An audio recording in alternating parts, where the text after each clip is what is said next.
চলতি মরশুমে রঞ্জি ক্রিকেটের খেতাব যুদ্ধের ট্র্যাকে রয়েছে চারটি দল। মুম্বাই, বিদর্ভ, গুজরাট এবং কেরল। এই চারটি দল খেলবে সেমিফাইনাল।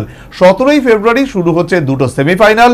এরপরই যোগ্যতা নির্ণয়ের ম্যাচে লড়বে সেরা দুটো দল।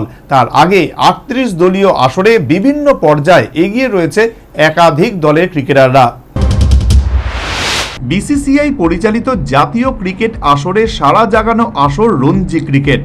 মোট 38টি দলকে নিয়ে আসর শুরু হয়েছিল 11ই অক্টোবর, যার পরিসমাপ্তি ঘটবে 26শে ফেব্রুয়ারি ফাইনাল ম্যাচের মধ্যে দিয়ে।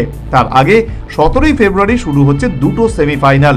প্রথম সেমিফাইনালে গুজরাট খেলবে কেরলের বিরুদ্ধে, অন্যদিকে বিদর্ভ খেলবে মুম্বাইয়ের বিরুদ্ধে।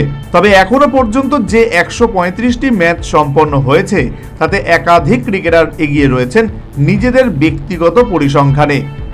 পরিসংখ্যান অনুযায়ী এখনো পর্যন্ত 12টি ইনিংসে 943 রান করে সর্বোচ্চ রানের শীর্ষে রয়েছেন মধ্যপ্রদেশের শুভম শর্মা।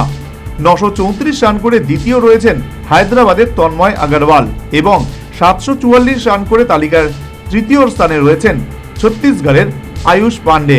বোলিংয়ের বিচারে 16 ইনিংসে 59টি উইকেট নিয়ে শীর্ষে বিদর্ভের হর্ষ দুবে। 44টি উইকেট নিয়ে দ্বিতীয় স্থানে জম্মু কাশ্মীরের আকিব নবী এবং 40টি উইকেট নিয়ে তৃতীয় স্থানে রয়েছেন সৌরাষ্ট্রের ধর্মেন্দ্র সিং জাডেজা। সর্বোচ্চ ব্যক্তিগত ইনিংসে অপরাজিত 300 রান করে শীর্ষে রয়েছেন রাজস্থানের মহিপাল লোমরার। 258 রান করে দ্বিতীয় স্থানে মধ্যপ্রদেশের হর্ষ গাওলি এবং 255 রান করে তৃতীয় স্থানে রয়েছেন জম্মু কাশ্মীরের শুভম খাজুরিয়া। সর্বোচ্চ ছয় মারার তালিকায় 21টি ছয় হাঁকিয়ে শীর্ষস্থানে উত্তরাখণ্ডের যুবরাজ চৌধুরী। 20টি ছক্কা হাঁকিয়ে দ্বিতীয় স্থানে চণ্ডীগড়ের রাজ বাওয়া। 20টি ছক্কা মেরে তৃতীয় স্থানে জম্মু কাশ্মীরের আব্দুল সামাদ এবং চণ্ডীগড়ের শিবম ভামরি। অন্যদিকে সেরা বোলিংয়ের পারফরমেন্সে শীর্ষে রয়েছেন 10টি উইকেট নিয়ে হরিয়ানার অংশুল কম্বজ। 9টি উইকেট নিয়ে দ্বিতীয় স্থানে গুজরাটের সিদ্ধান্ত দেসাই। 7টি উইকেট নিয়ে তৃতীয় স্থানে যথাক্রমে সৌরাষ্ট্রের রবীন্দ্র জাডেজা এবং চণ্ডীগড়ের জগজিৎ সিং এবং সার্ভিসেসের অমিত শুক্লা।